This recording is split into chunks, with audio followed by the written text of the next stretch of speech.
Hi, teeny tiny family. It's Miss Candace. I made this video after work today.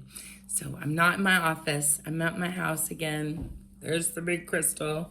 Here I am. How are you today? It's really nice outside. I hope you've been able to step outside a little bit. If you haven't, maybe you can open the window. You can feel the air come in because it's really nice. I can hear a bird singing outside right now.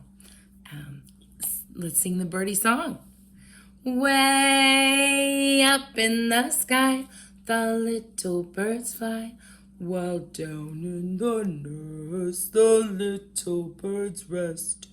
With a wing on the left and a wing on the right, the wee little babies sleep all through the night.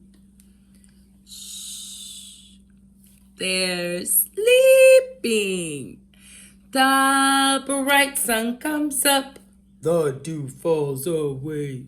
Good morning, the little birds say.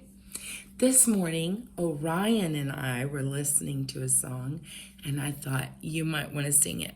And it's if you're happy, you know it. And I know you know this song, so stand up and get your clapping hands ready. Are you ready? If you're happy and you know it, clap your hands. If you're happy and you know it, clap your hands. If you're happy and you know it, then your face will surely show it. If you're happy and you know it, clap your hands.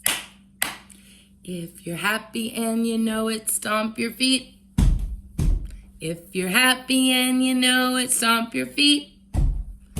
If you're happy and you know it, then your face will surely show it. If you're happy and you know it, stomp your feet.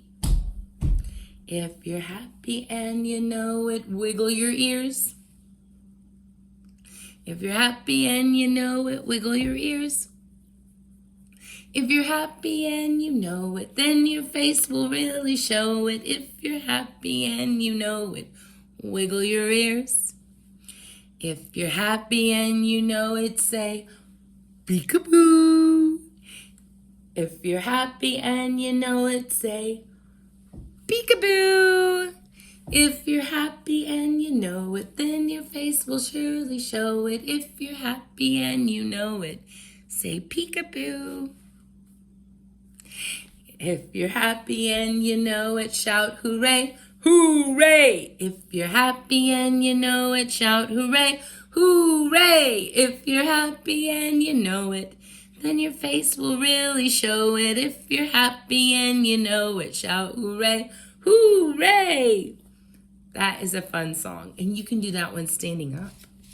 So I want to read you just a book about life, because things are feeling different. They feel different right now. Not bad, just different right now.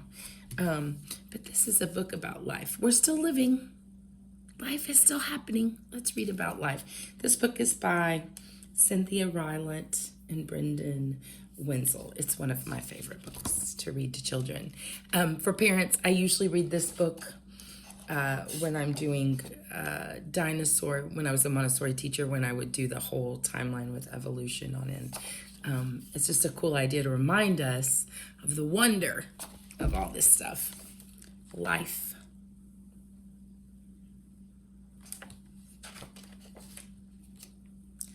Life begins small. So small.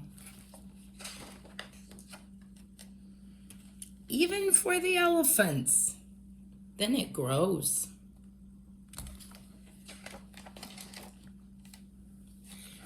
Beneath the sun, in the moon,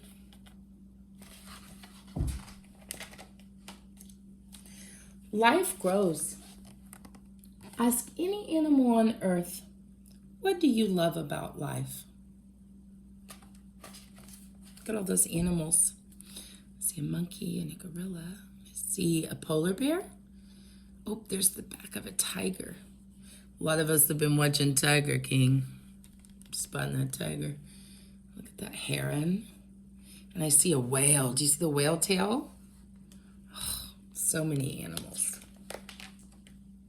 So if you ask the animals what they love about life, the hawk will say sky. The camel will say sand. The snake will say grass.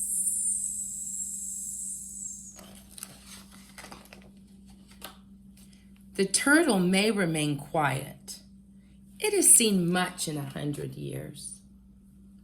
But the turtle loves life. How could it not, with so much rain on its back?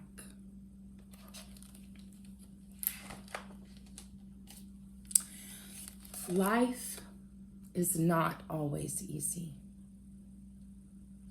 It's very dark and hard for this bird to see. It looks like there's a lot of rain. It's very dark.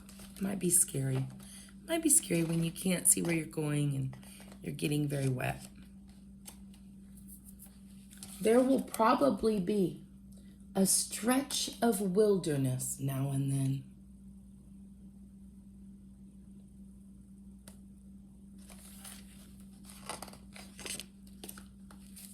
But wilderness eventually ends.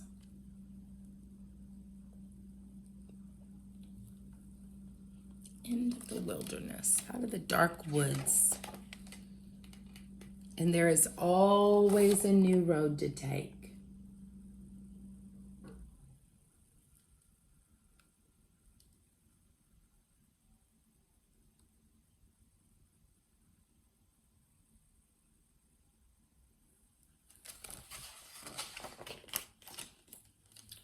Remember this.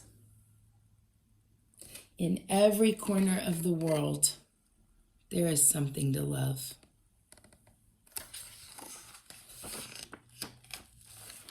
And something to protect. It's a polar bear. He lives where it's very cold.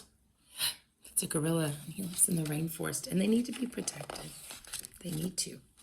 And if one day it seems like nothing beautiful will come your way again, just darkness. Trust the rabbit in the field and the deer who crosses your path. And the wolf, trust the wolf.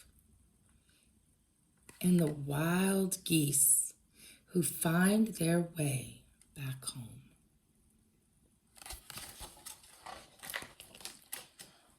All these know something about life.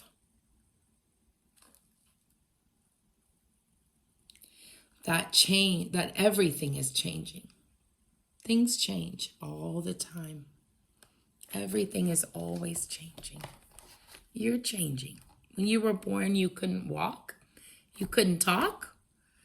You'd never even been to preschool.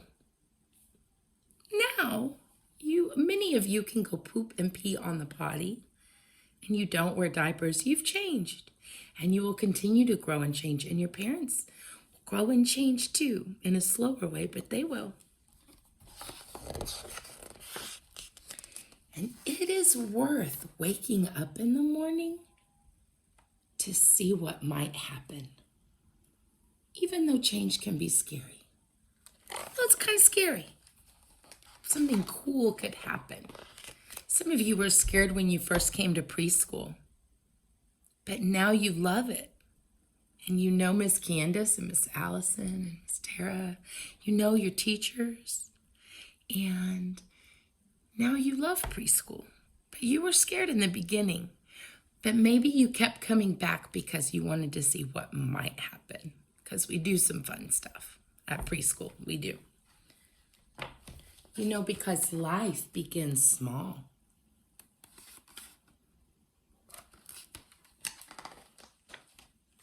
And grows.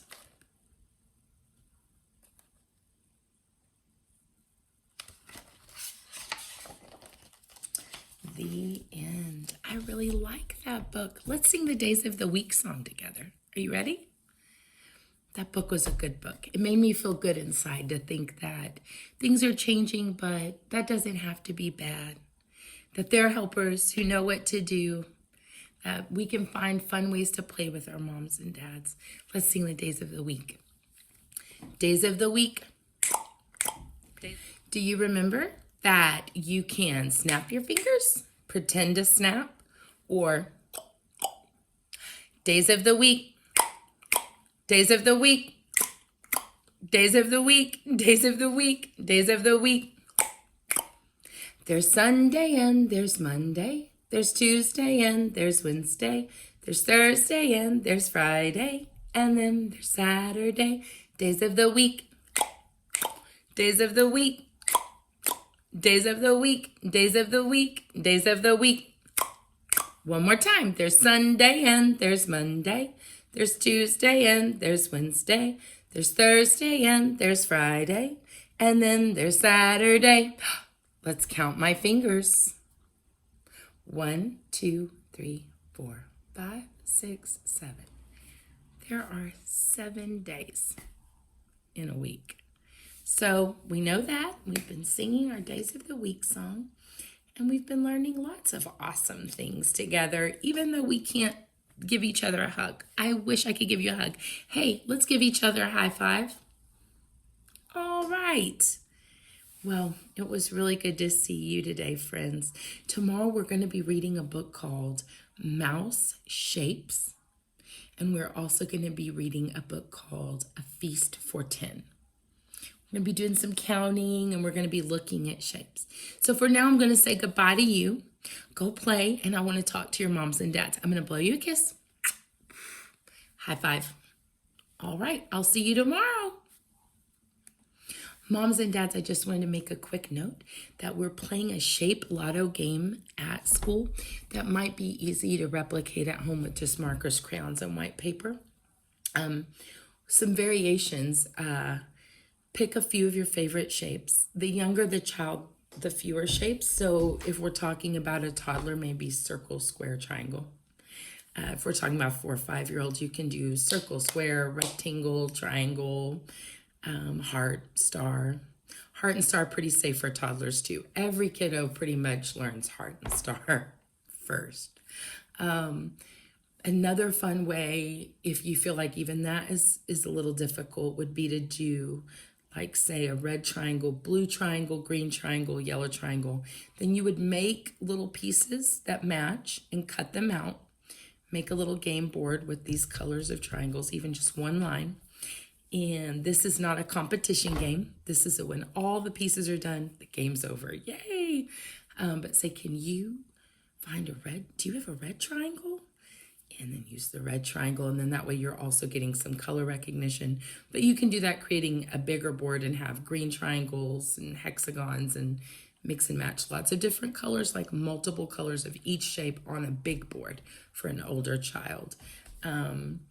This is a good thing to get an older sibling involved with to help, and then they feel like they're teaching.